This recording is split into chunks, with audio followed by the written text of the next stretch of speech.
Datanglah kerajaan,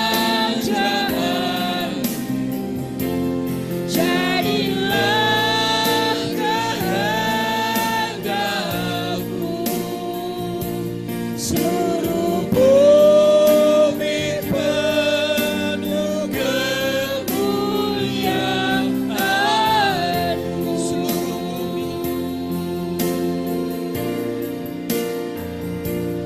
Seluruh bumi penuh kemuliaan-Mu.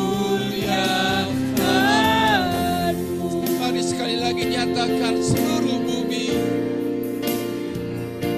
Seluruh bumi penuh kemuliaan-Mu.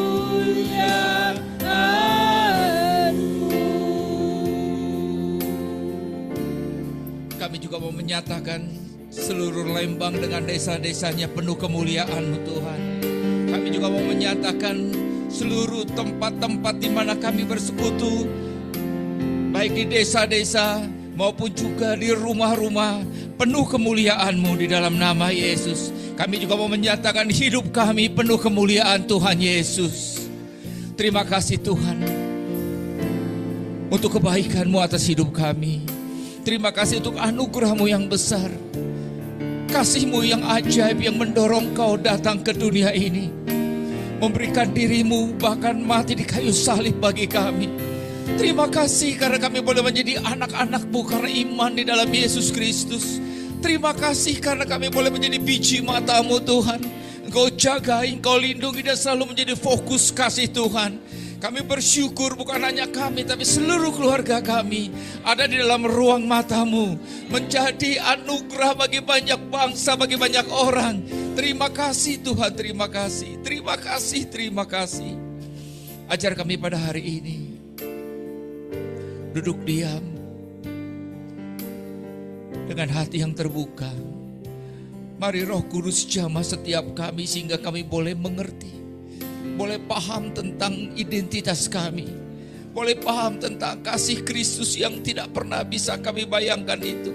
Tapi Engkau memberikan, mengungkapkan, menyingkapkan kepada kami. Terima kasih Tuhan, terima kasih. Kami mau pegang teguh setiap firman Tuhan. Kami mau renungkan itu. Kami mau lakukan dengan kekuatan Roh Kudus, kami mau mentaatinya. Karena kami tahu itulah jalan kami boleh menikmati setiap kegenapan janji Tuhan. Kami mau menyatakan kami perlu Engkau Tuhan Yesus. Kami perlu firman-Mu Tuhan. Untuk boleh menjadi suluh, boleh menjadi pelita di dalam kehidupan kami. Karena kami sadar kami tidak memiliki kekuatan yang cukup. Bahkan kami katakan kekuatan kami tidak seberapa. Tapi di dalam Yesus kami bisa menyatakan segala perkara dapat kami tanggung. Segala perkara dapat kami tangani. Segala problema dapat kami lalui. Segala halangan kami dapat pecahkan. Di dalam Yesus Kristus Juru Selamat kami. Kami lebih daripada pemenang. Terima kasih Tuhan. Urapi hamba-Mu dan urapi semua kami yang mendengarkannya. Baik di tempat ini maupun juga yang mengikuti lewat live streaming. Kami berdoa Tuhan yang memberkati. Kami terima firman-Mu, berbicaralah di dalam nama Yesus Kristus. Mari semua yang percaya katakan amin. Silakan duduk Bapak Ibu semuanya. Pertama-tama saya mau minta maaf karena terlambat ya tadi, salah ambil jalan, kejebak macet di Taman Sari tadi. Oke, hari ini saya datang dengan anak bungsu dan mantu bungsu. Istri saya menitipkan salam, dia sudah 3 hari ini diare, tapi hari ini sudah mulai pulih tapi masih lemes gitu ya. Ya, salam dari istri saya. Ya, kita bersyukur bahwa di dalam Tuhan kita bersaudara, kita sama-sama merasakan apa tadi banyak kesaksian dan bisa terbayangkan apa yang Tuhan sedang lakukan dalam hidup kita. Amin. Hari ini kita mau sama-sama belajar tentang, oh ya saya juga mau menyapa yang di live streaming ya. Tuhan Yesus ada juga dimanapun saudara berada ya. Yuk kita bicara bukan roh ketakutan tapi keberanian. Itulah yang menjadi tema kita hari ini. Kita mau sama-sama lihat satu firman Tuhan. Oke.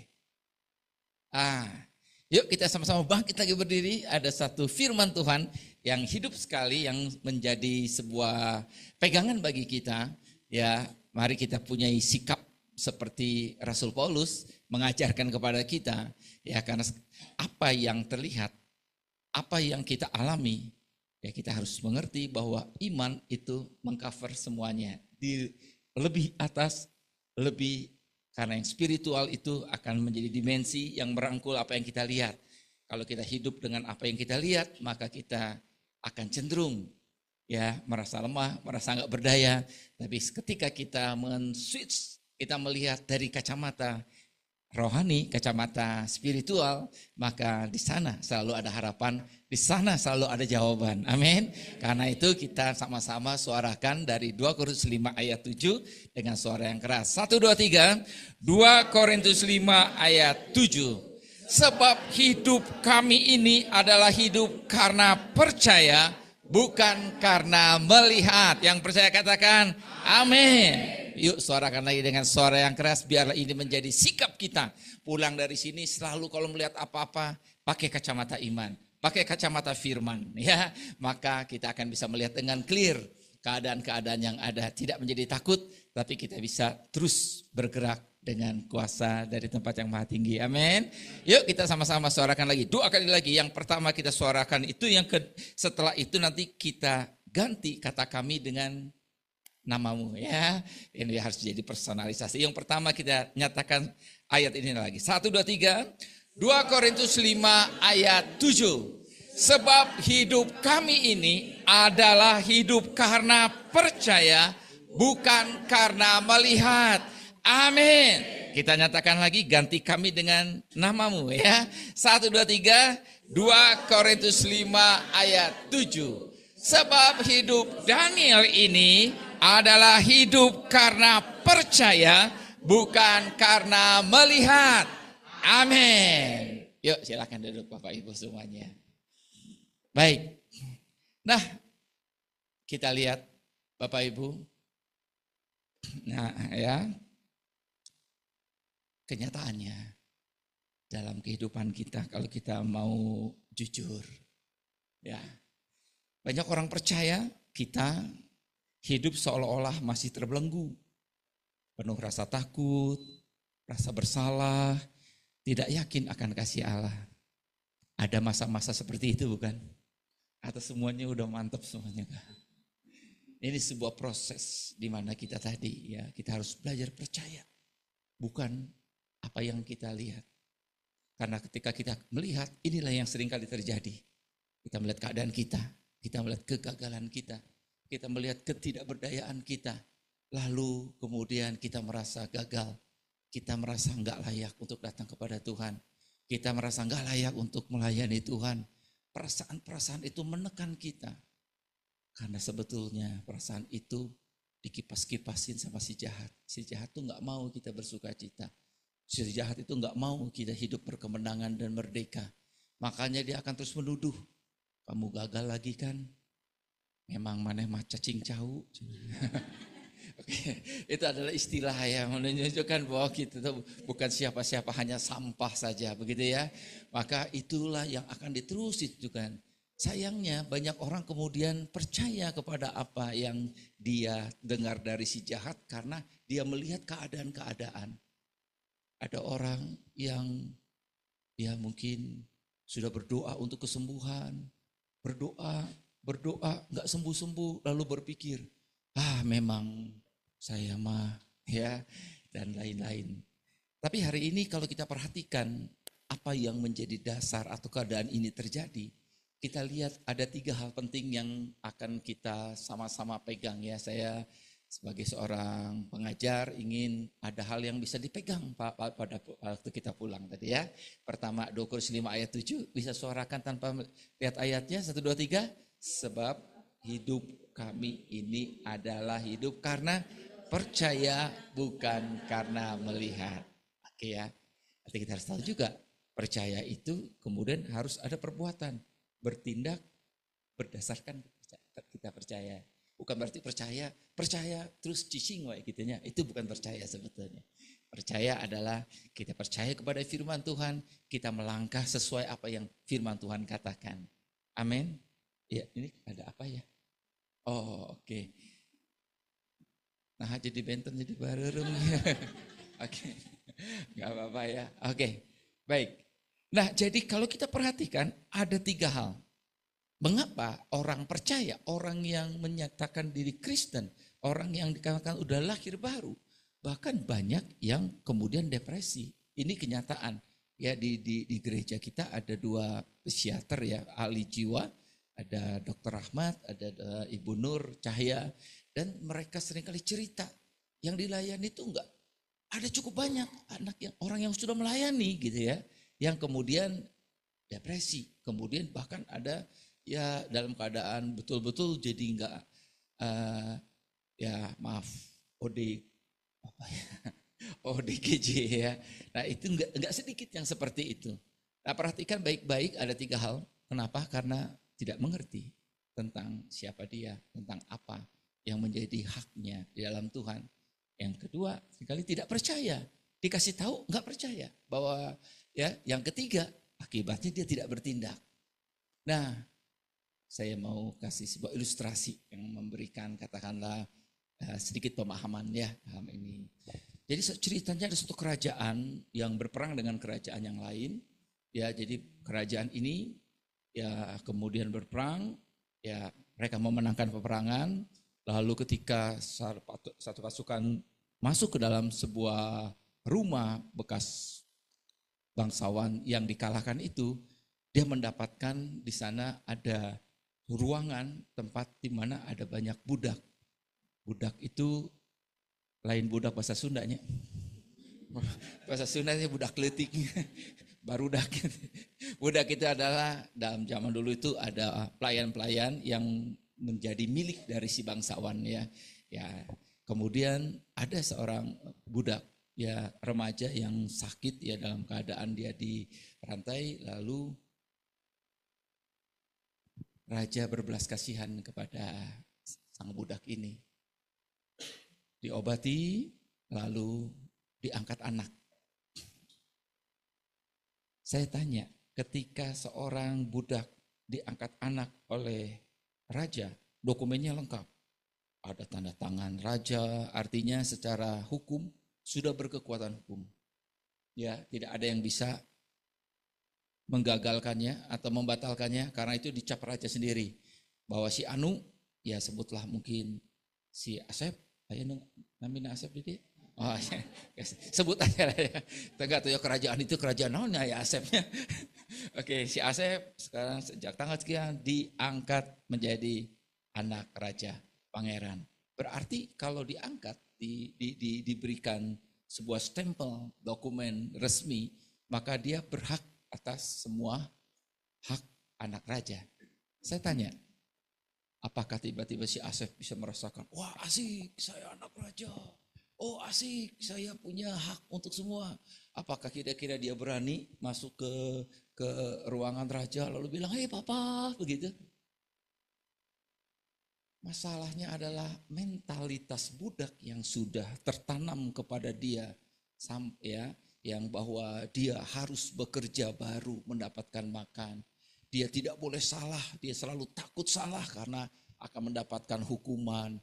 Itu tertanam kuat banget. Jadi sekalipun dia sudah menjadi anak raja sah secara negara, secara hukum, tapi mentalitas budak itu masih terus terpatri. Takut apa tiba-tiba dia bisa datang kepada raja bilang, papa, babe gitu dengan tenang. Tetap memandang muka aja gak berani. Jangankan memandang muka raja, dia melihat ada hamba-hambanya raja, pengawal-pengawalnya, jadi udah takut banget. Dia rasa melihat, wah seseorang yang dia akan dihukum. Perhatikan baik-baik, bukankah seperti itu dalam hal rohani? 2 Korintus 5 ayat 17 menyatakan ketika kita menerima Yesus dengan iman kita, kita menjadi ciptaan baru. Betul, amin. Tapi mentalitas tentang ciptaan baru, tentang anak Allah, itu perlu dibentuk dan perlu terus digali. Dan roh bersama dengan Roh Kudus, kalau tidak maka kita akan bisa seperti ini. Ini bukan masalah satu kali jepret selesai. Enggak, ini akan terus dilakukan dan berproses. Karena itu penting banget bagi kita untuk mengerti siapa kita, apa kata firman. Dan mulai percaya, mulai bertindak. Minimal bertindak dengan seperti apa? Suarakan, proklamasikan apa yang dikatakan firman. Bukan apa yang dituduhkan oleh si jahat tentang kita. Itu yang kita mau pelajari hari ini. Hal-hal apa saja yang perlu kita waspadai. Kalau enggak, kita akan merasakan bahwa enggak ada bedanya tuh kita dengan orang yang tidak percaya. Kita merasa enggak beruntung walaupun kita menyanyikan aku anak raja. Di dalam hati, waktu bilang aku anak raja, si iblis bilang, nyak gitu. Emang iya, kamu kayak gitu, ekonomi kamu aja nggak berubah-berubah. Terus aja yang diomongin ini adalah hal yang berhubungan dengan apa yang kita lihat, yang menjadi ukuran manusia. Tapi hari ini yuk kita mau sama-sama diingatkan dan bertindak kembali. Jangan terus hidup di dalam mentalitas itu. Mentalitas itu perlu perubahan. Makanya dikatakan Rasul Paulus, pertama, persembahkanlah hidupmu sebagai persembahan yang hidup. Yang kedua, berubahlah oleh pembaharuan hidup. Dan berubah itu adalah proses dari hari ke hari. Setuju dengan saya? Oke, ya. Jadi ingat, kembali lagi ya, kalau kita belajar lagi, kita akan lihat lagi si tadinya, bukan si Asep yang budak tadi ya. Oke. Nah, Bapak dan Ibu, mari kita lihat. Kalau begitu mengerti, apa yang harus kita mengerti? Kita lihat firman Tuhan. Ya, itulah satu-satunya yang menjadi referensi kita yang harus kita pegang. Amin. Dan kita perlu terang dari Roh Kudus untuk mengerti firman itu secara tepat. Sebab si jahat pun bisa pakai firman itu. Ya, saya pernah ada dalam tahu satu pelayanan, pernah juga dulu belajar tentang apa? Wah, kalau kita kesalahan seorang itu akan diinikan ke 4 turunan. Ya, terkutuk 4 turunan. Waduh, itu akan membawa kita kepada ketakutan. Prinsip itu betul enggak? Betul. Tapi sekarang, kalau dulu di dalam perjanjian lama, itu melekat kepada kita. Melekat kepada apa yang kita lakukan akan berimplikasi kepada 4 turunan. Kutuknya. Sekarang berlaku, tapi kutuknya ditanggung oleh Tuhan Yesus. Sehingga ketika dikatakan, manehnya tahu enggak kakek kamu tuh dukun, terkutuk kamu, ya. Tapi saya di dalam Tuhan Yesus. Dan kutuk itu sudah ditanggung oleh Tuhan Yesus. Prinsipnya tetap sama, tapi akibatnya berbeda sekali. Makanya kita harus mengerti. Kalau nggak mengerti, orang buka firman lalu kasih firman, firmannya nggak relevan lagi. Artinya firmannya benar, tetapi sekarang sudah digenapi dalam Yesus. Yang nggak perlu lagi yang menanggungnya. Nah, hal ini makanya kita perlu pemahaman Alkitab. Kita belajar Alkitab, kita terus belajar ya. Supaya apa? Supaya nggak ditipu oleh si jahat. Jangan lupa sekali lagi. Jangankan itu memang rada ini ya si jahat itu kan ke Tuhan Yesus saja kan dia pakai firman. Ada tertulis kan gitu ya. Bahwa kan ada firman katanya. Jatuhkan kamu akan nanti akan terus jadi di tandean gitu ya sama malaikat-malaikat. Dia pakai firman loh itu. Tapi pakai firman di saat yang salah dengan cara yang salah. Tapi si Ganu benar. Karena itu kita perlu mengerti. Yuk sekarang kita lihat sama-sama Roma 8. Luar biasa kalau kita baca seluruh Roma 8 diakhiri dengan suatu jaminan itu luar biasa banget ya. Kita lihat 3 ayat ini dulu ya. Roma 8 ayat 15 sampai 17. Kita baca sama-sama. Ayat 15, 1, 2, 3. Sebab kamu tidak menerima roh perbudakan yang membuat kamu menjadi takut lagi. Tetapi kamu telah menerima roh yang menjadikan kamu anak Allah. Oleh roh itu kita berseru, ya Aba, ya Bapa. 16. Roh itu bersaksi bersama-sama dengan roh kita bahwa kita adalah anak-anak Allah. 17. Dan jika kita adalah anak, maka kita juga adalah ahli waris. Maksudnya orang-orang yang berhak menerima janji-janji Allah yang akan menerimanya bersama-sama dengan Kristus, yaitu jika kita menderita bersama-sama dengan Dia, supaya kita juga dipermuliakan bersama-sama dengan Dia. Kamu tidak menerima roh perbudakan yang membuat kamu menjadi takut lagi. Perhatikan, jadi ada sebuah hubungan penting. Roh perbudakan, si Asep tadi, waktu dia jadi budak, dia selalu takut. Kalau saya lakukan salah, di sana ada pengawal-pengawal, ada security yang siap kalau dia salah.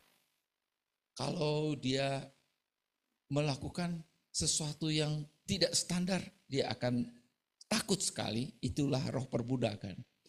Ya, tapi yang menjadi menarik adalah kalau kita perhatikan solusi, jawaban atas semua itu dijabarkan pada semua kata-kata, yaitu bicara tentang anak. Jadi ada mentalitas budak yang akan menyebabkan kita takut. Ada anak yang bahkan kita bisa bilang Dedi, Abah, Bapak itu adalah menunjukkan panggilan mesra, panggilan intim seorang anak kepada Bapak. Nggak tahu kalau di Sunda apa? Abah, ya, Babe, kalau di sini ya menunjukkan dekat kita. Jadi kita belajar sepanjang hari ini budak, anak. Ya, itulah yang harus kita sama-sama terus ulangi. Nanti kita lihat lagi, tapi saya ingin katakan apa itu roh perbudakan. Ya, jadi roh perbudakan, ya, yaitu menggambarkan sikap batin atau mentalitas, ya, kalau kita perhatikan, yang selalu merasa dikontrol oleh rasa takut. Takut gagal, takut tidak diterima, takut dihukum, takut masa depan. Roh ini membuat kita hidup di bawah tekanan dan kehilangan damai sejahtera. Inilah roh perbudakan, ya. Nah, ketakutan muncul karena roh perbudakan menanamkan bahwa kita harus berjuang sendiri untuk diterima. Jadi roh perbudakan, budak itu enggak bebas, dia terikat. Dia terikat dengan apa? Semuanya dibayangi rasa takut. Takut gagal. Takut kalau nanti masa depannya gimana ya. Takut.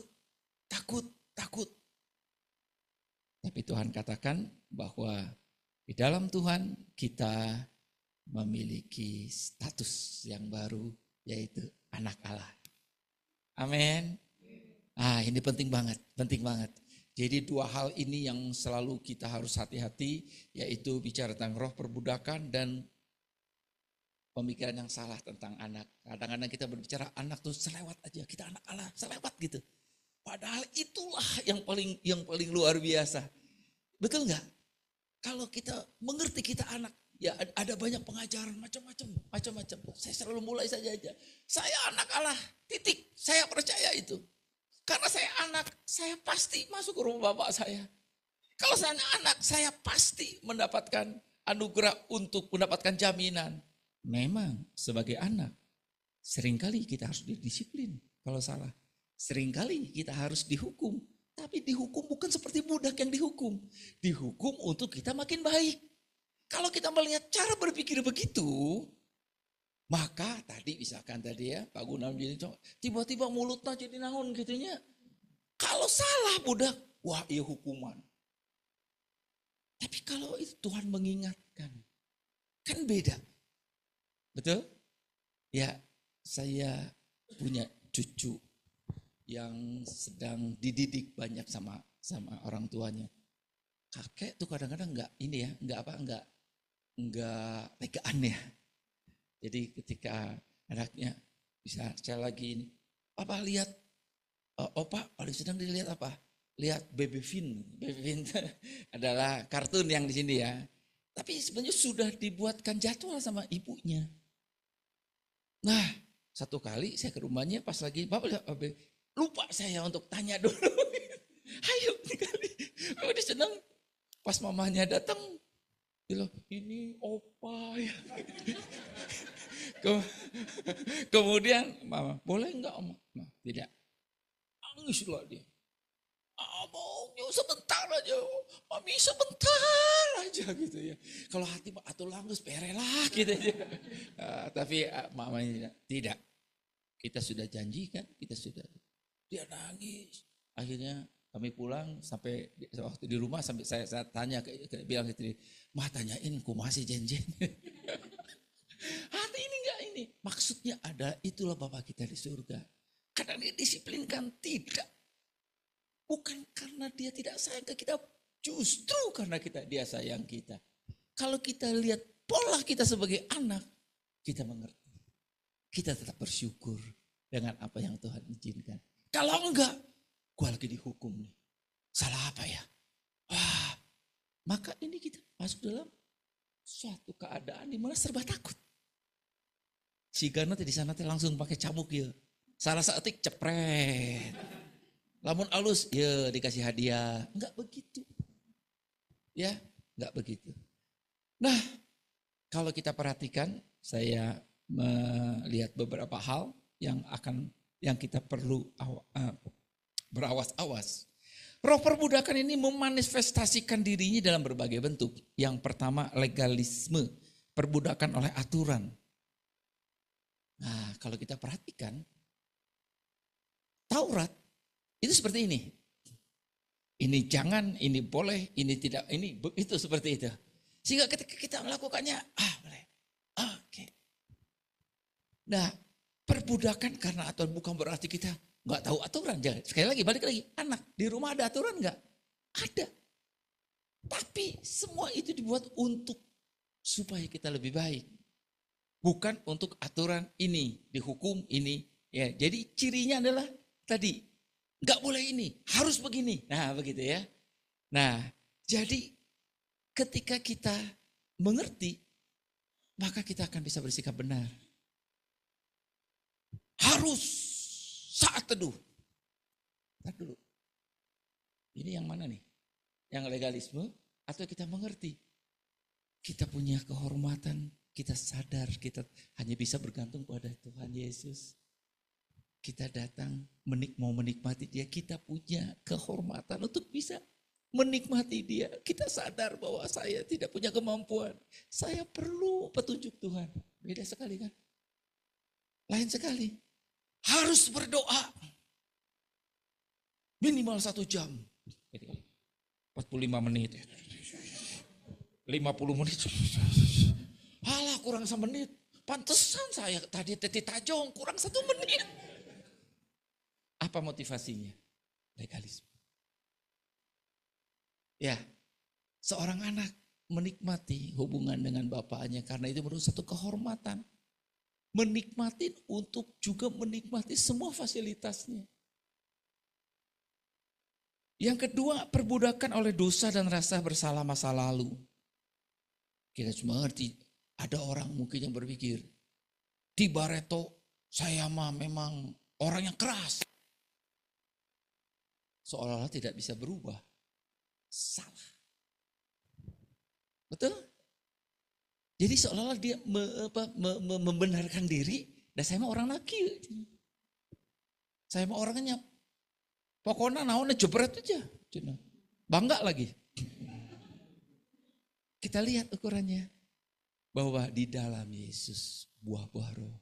Kasih, sukacita, damai sejahtera gitu ya, sabaran, kemurahan, kebaikan, kesetiaan. Itulah yang akan terjadi. Dimotivasi oleh kasih. Boleh marah? Bisa. Sebagai orang tua kita berhak marah karena kasih. Bukan karena kita emosi kita tidak terkendali. Ya, bisa. Dosa apapun juga. Di dalam Yesus kalau kita mengerti karena Roh Kudus kita bisa lepas dari itu. Ada yang ngerasa bersalah masa lalu.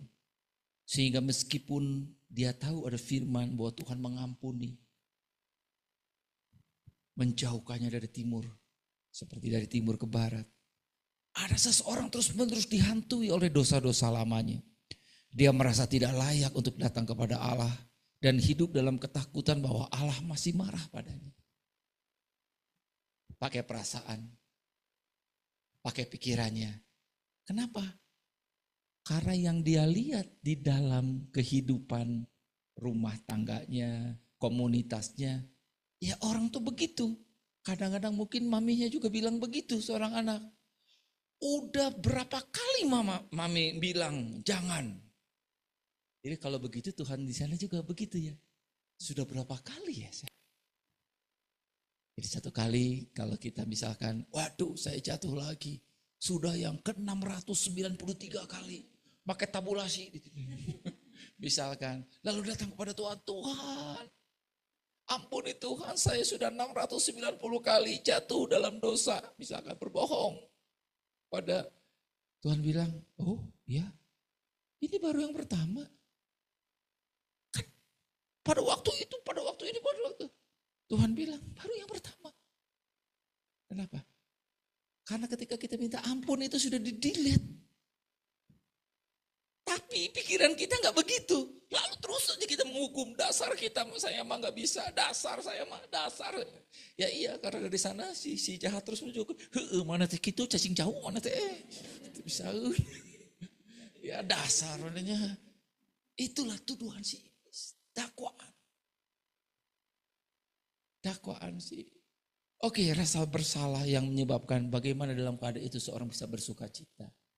Tapi saya ingin katakan, kasihnya ketika kita renungkan, wah tidak mungkin ada yang bisa membayangkan besarnya kasih Yesus.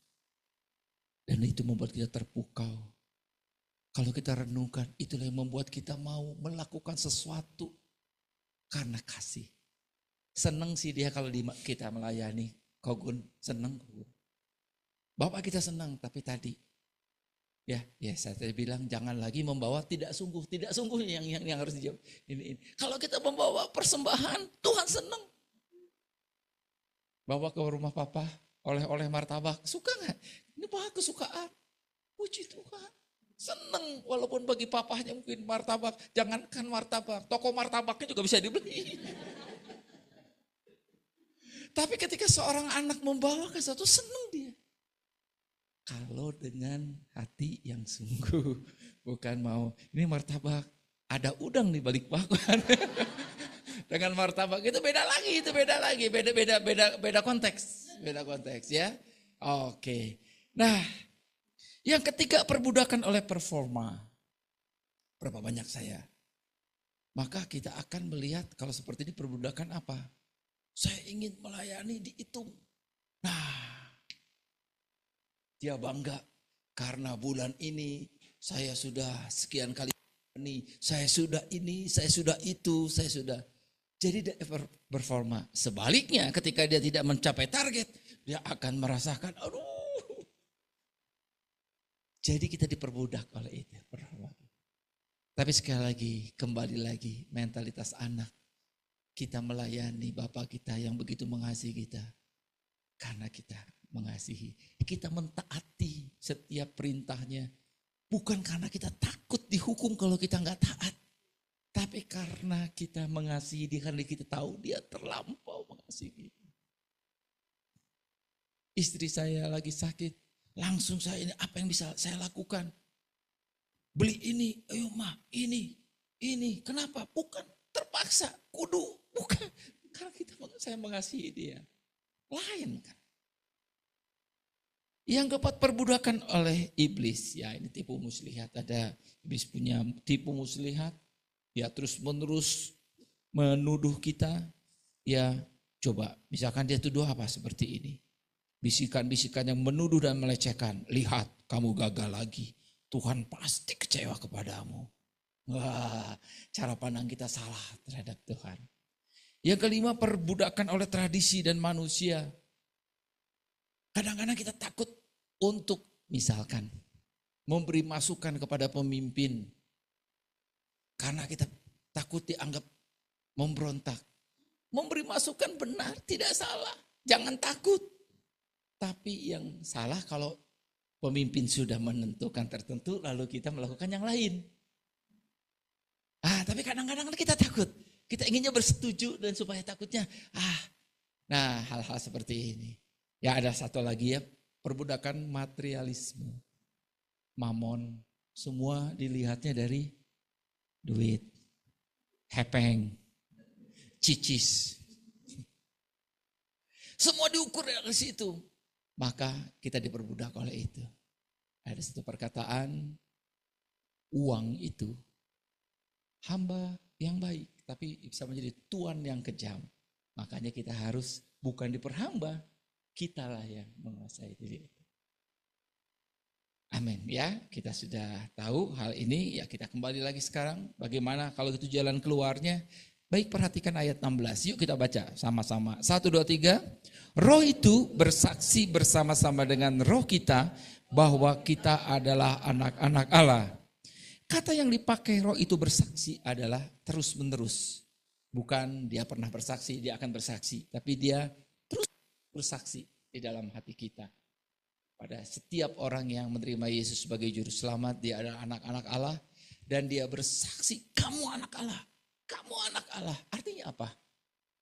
Artinya tuh betapa pentingnya memegang itu. Karena Roh Kudus terus menerus mengingatkan kita. Kamu anak Allah. Jadi saran saya, kalau kita lagi bingung, kita lagi frustasi dengan apapun, mau masalah maupun juga pengajaran, selalu mulai dengan aku anak Allah, lalu diam, jabarkan semuanya. Maka akan lebih clear. Kalau begitu, sama-sama kita lihat, ya ayat 17 juga sama, bahwa bicara karena itu, karena kau anak-anak Allah, kita adalah ahli waris. Ahli waris. Kita adalah anak-anak Allah. Kita boleh menikmati setiap fasilitas surgawi. Backup dari surga atas hidup kita. Pertanyaannya adalah bagaimana kita bisa terus-menerus mengingat ini. Mari kita mengerti tadi tentang kita anak Allah. Percayai, perkatakan, aku anak Allah. Aku anak raja. Anak raja mendapatkan disiplin kerajaan. Bahkan mungkin lebih berat daripada orang-orang lain. Pangeran-pangeran itu supaya bisa nanti memimpin dan supaya bisa nanti menjadi duta kerajaan. Melewati proses yang sangat-sangat berat. Bukan karena sedang dihukum. Tapi terus dipersiapkan. Di dalam tema kita sepanjang tahun ini, bukankah kita bicara tentang kita menuju keserupaan dengan Kristus, suatu proses. Ya. Nah, ahli waris, ingat kita menerima janji-janji Allah yang akan menerimanya bersama-sama dengan Kristus, yaitu jika kita menderita bersama-sama dengan Dia, kita memberikan diri kita diproses bersama-sama dengan Kristus, pasti ketika kita mengalami perubahan, prosesnya enggak mudah. Ketika kita menjadi dutanya, kita melayani orang, udah habis-habisan waktunya, doanya, malah difitnah, malah diomong-omongkan. Betul atau benar? Ya betul ya. Tapi kita mengerti, kita enggak ini, kita tahu Tuhan terima kasih. Itulah salah satu penderitaan, yaitu kita berikan yang terbaik untuk orang yang kita layani. Tapi malah kita mendapatkan hal, bukankah Kristus lebih mendapatkannya terlebih dahulu? Betul? Oke. Baik, jadi kalau begitu, apa yang harus kita lakukan? Dari tidak mengerti, yuk kita coret tidaknya ya. Harus mengerti. Mengerti siapa saudara? Anak Allah. Amin. Harus percaya apa yang dikatakan firman Tuhan. Dan juga harus bertindak. Ya, bertindak. Kita tahu anak Allah, bertindak sesuai dengan anak Allah. Kalau bicara anak raja, bukan bicara lagi tidak boleh, tapi tidak pantas. Itu lebih bagus ya. Bolehkah pangeran cari-cari makanan di tong sampah? Bukan tidak boleh, itu pantas. itu bagus sekali itu ya. Di dalam Efesus pasal yang keempat itu dimulai dengan itu. Supaya kita sebagai anak-anak Allah itu hidup berpadanan sesuai dengan status kita sebagai anak raja. Oke, tentu saja sekali lagi kita sedang terus berproses, tidak langsung sempurna. Ya, dari kejatuhan-kejatuhan, kegagalan-kegagalan kita mengerti. Kita tidak punya kekuatan kecuali kita terus menempel pada Tuhan, pimpin oleh Roh Kudus. Ya, bukan dengan kekuatan sendiri. Baik, jadi ya sekali lagi saya ingin menyatakan bahwa kita adalah anak-anak raja. Mengerti tentang identitas posisi di dalam Kristus. Yaitu bahwa kita anak Allah dan ahli waris kerajaan Allah. Yang percaya bilang amin. Nih saya kasih satu firman atau satu, ya banyak sekali ayat-ayat mengenai hal ini. Salah satunya saya ambil dari Galatia 3 ayat 26 mengatakan, sebab kamu semua adalah anak-anak Allah karena iman di dalam Yesus Kristus. Siapa yang punya iman dalam Yesus Kristus? Berarti anak Allah. Kita mengerti, kita percaya ini. Percayai, saya adalah anak Allah. Saya adalah anak raja. Mulai bertindak sepadan dengan itu. Waktu bangun pagi, amin, saya anak raja. Walaupun duit, di mana ya duitnya? Proklamasikan. Proklamasikan ya. Kemudian juga bertindak. Saya yakin firman Tuhan katakan, yang lainnya akan ditambahkan kepadamu. Betul? Ya pasti kita mengalami hal itu ya. Oke, tadi Bu Popi juga bercerita, ya pada intinya kita perlu diajarkan mental kerajaan itu.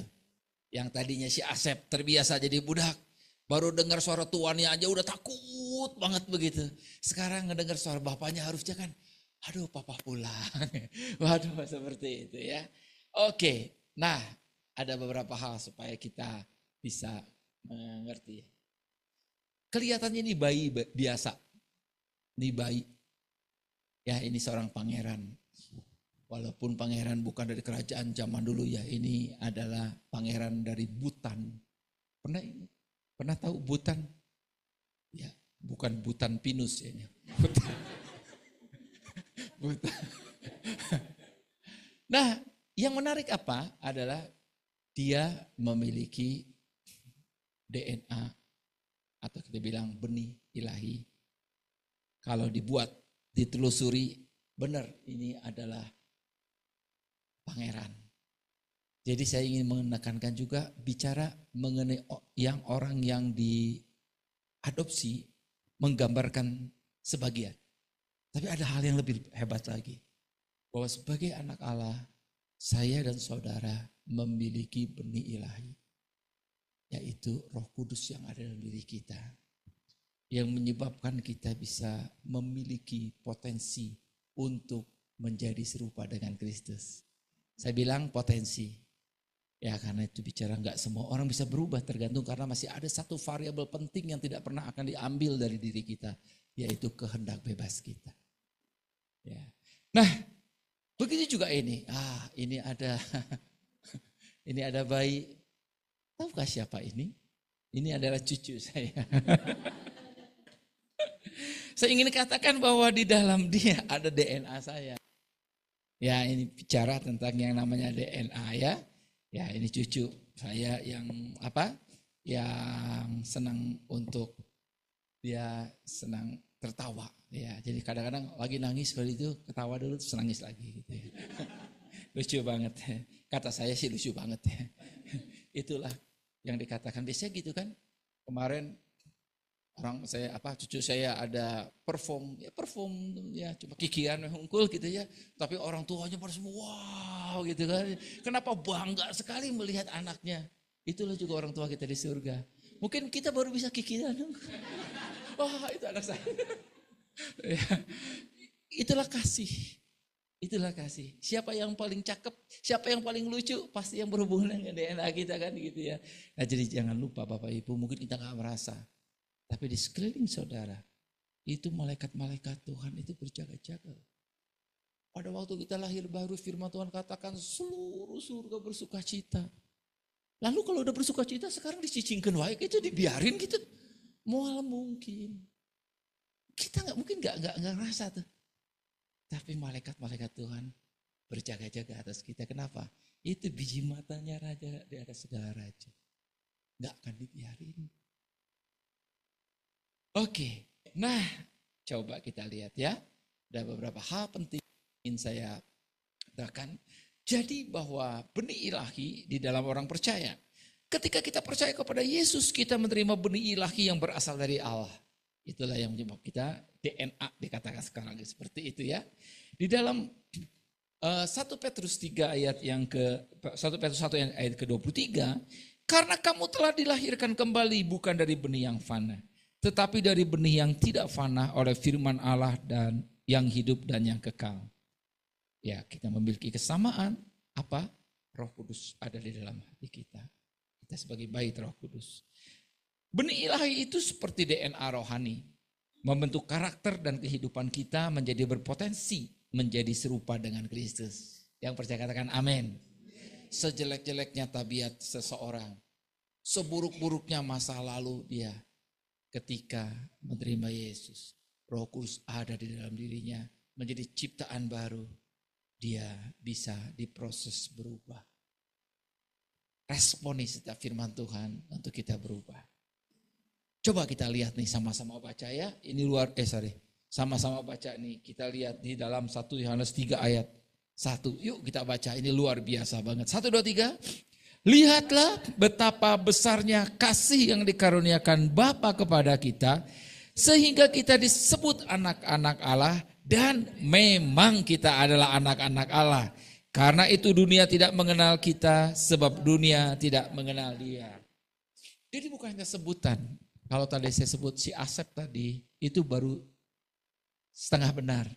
Karena tidak ada DNA raja di sana, di dalam si Asep. Tapi di kita, bersyukur kita diangkat dan juga ada benih ilahi dari diri kita.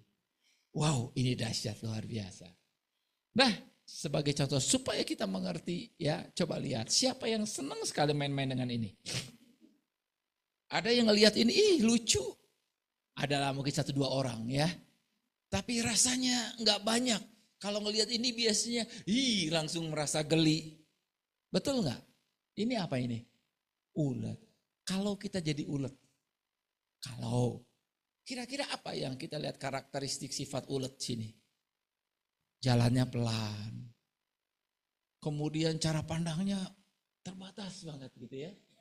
Wah, rasanya nggak bangga lah jadi ulet. Bisa jadi mungkin ada banyak anak-anak Tuhan seperti itu nggak bangga jadi anak Tuhan. Nggak bangga, rasanya hidup tuh sempit. Kayaknya nggak ada jalan keluar, gelap. Tapi saya ingin kasih tahu bahwa si ulet yang menggelikan ini punya potensi untuk jadi seperti itu. Yang berbeda banget ketika dia sudah berubah. Kalau ulet mau jalan dari sini sampai sini mungkin seharian. Betul? Kupu-kupu dari sini ke sini nggak sampai 1-2 detik sampai. Cara geraknya beda. Cara melihatnya juga lain. Si kupu-kupu bisa melihat, eta bukan sih. Wah, kerma yakul. Kecil. Gampang sih, ulet bisa lihat itu. Siapa pengen jadi kupu-kupu? Wah. Seperti itulah secara rohani. Kita punya potensi, katakan punya potensi. Tapi tidak pasti kita jadi itu. Karena kita perlu bertindak, perlu percaya, perlu mengerti, percaya dan bertindak. Mentaati karena mengasihi, mentaati Tuhan karena mengasihi. Enggak lama-lama, enggak kerasa. Ketika ketemu orang, kamu kok beda ya sekarang ya. Enggak ngomong sih sekarang kupu-kupu ya kamu, enggak ngomong sih. Tapi kamu beda ya. Dulu pemarah, sekarang peramah. Amin. Ya. Nah, hal seperti ini, tapi jangan lupa untuk itu ada proses yang seperti ini kan. Dari potensi menjadi realisasi itu harus kayak gitu. Benar? Tapi Andai kata. Nih, ini apa ini? Kepompong. Kan ada seekor jangkrik.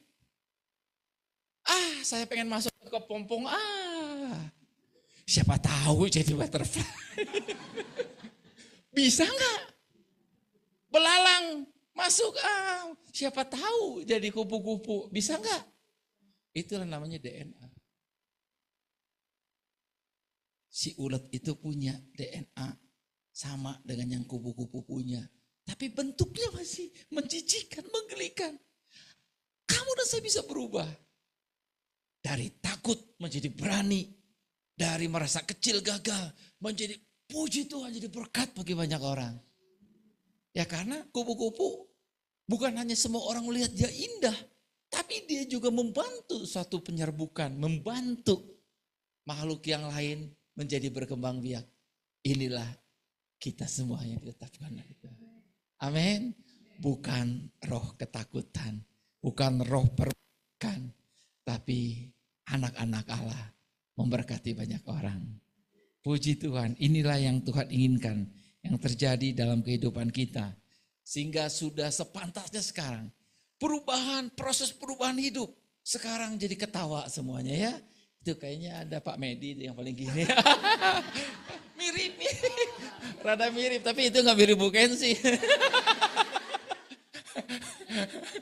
Tapi sebenarnya senyumnya lain ya. Senyum anak-anak Allah, amin. Karena apa? Udah mengerti, percaya, bertindak. Proses perubahan hidup dijalani dengan mentalitas anak raja. Kita didisiplin. Tuhan, terima kasih Kau mengingatkan aku sebagai anak-Mu. Aku terima. Aku tahu bahwa Kau bermaksud baik. Maju lagi. Keadaan. Ya.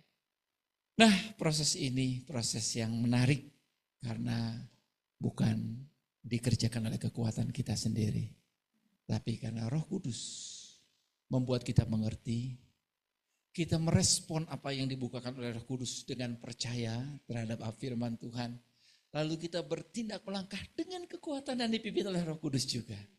Tanpa itu kita nggak bisa apa-apa. Amin. Baik, sama-sama baca apa yang dikatakan 2 Timotius 1 ayat 7, 1, 2, 3. Sebab Allah memberikan kepada kita bukan roh ketakutan, melainkan roh yang membangkitkan kekuatan, kasih, dan ketertiban. Amin. Kau bisa kuat lebih daripada pemenang, karena cara pandang kita benar, cara kita melihat benar, berubah dari hari ke hari, nggak bisa simsalabim, berubah tiba-tiba berubah.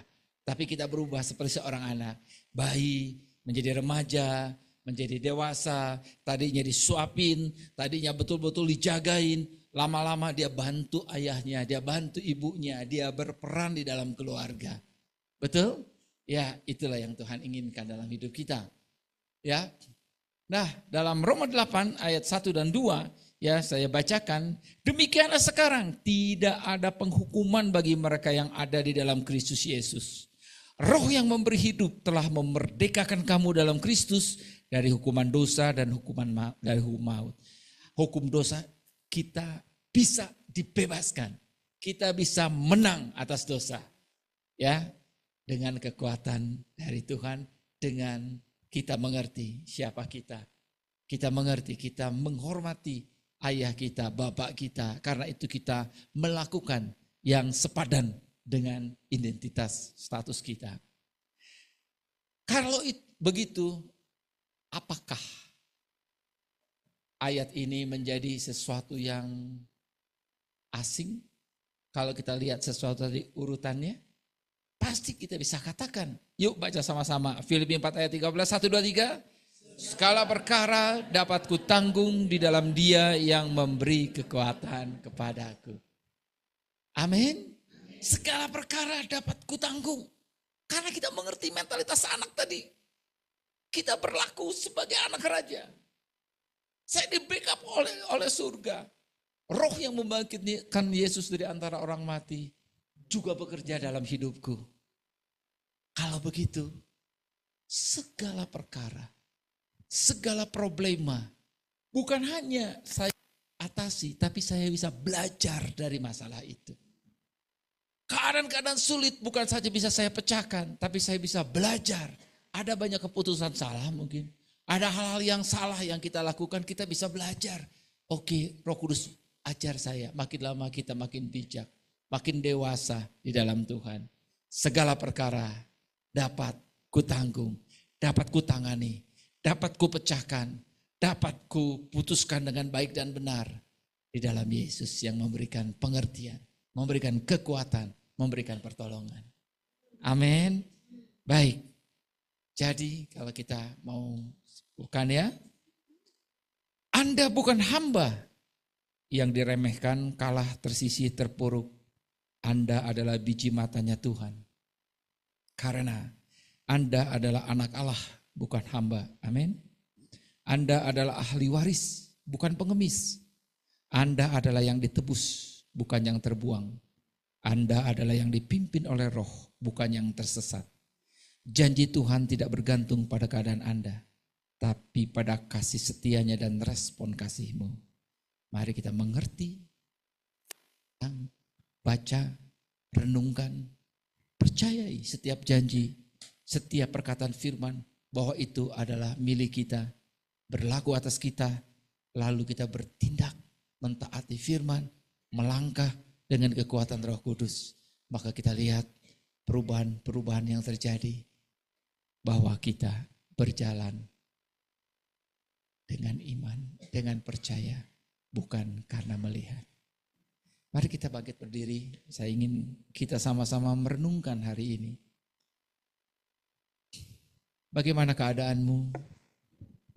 Mungkin seringkali mentalitas budak masih kadang-kadang menghampirimu. Merasa tidak layak, merasa tidak bisa, merasa tidak berhak atas setiap janji Tuhan.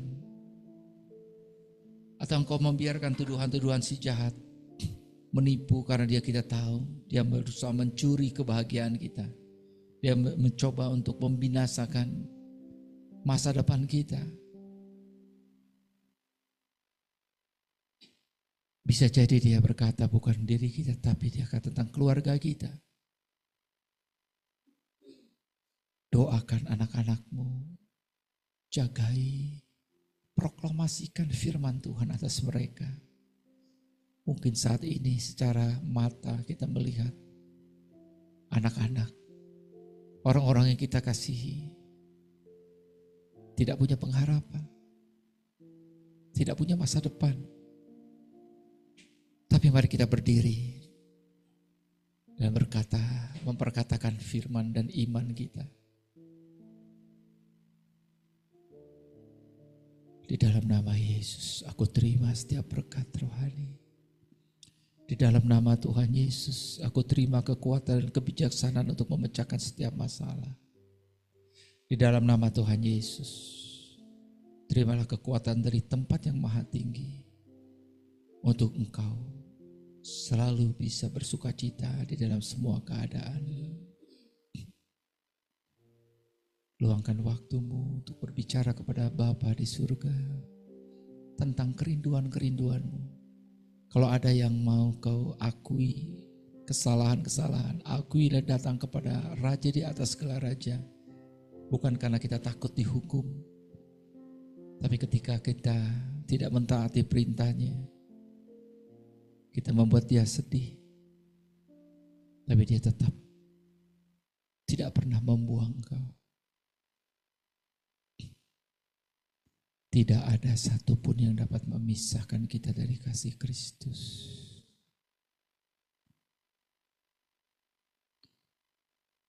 Tuhan Yesus, terima kasih untuk firman-Mu pada hari ini. Kami mendapatkan Roh Kudus, Roh yang membuat Yesus dari antara orang mati. Bukan roh perbudakan, bukan roh ketakutan, tapi roh yang membuat kami menjadi anak Allah. Di mana kami bisa selalu datang ke tempat tahta kerajaan surga.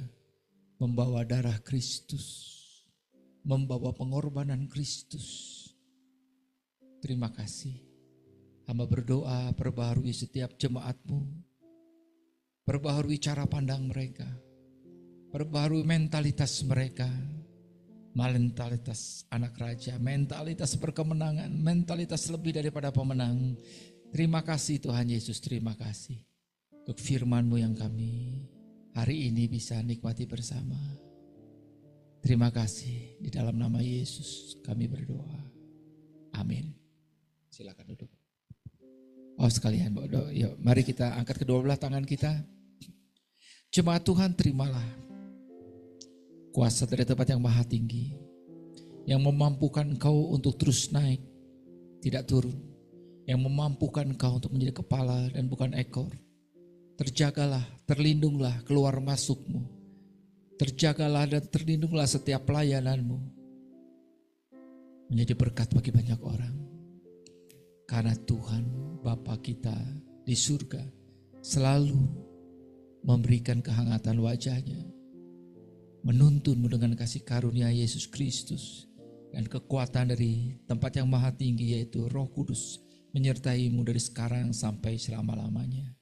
Amin.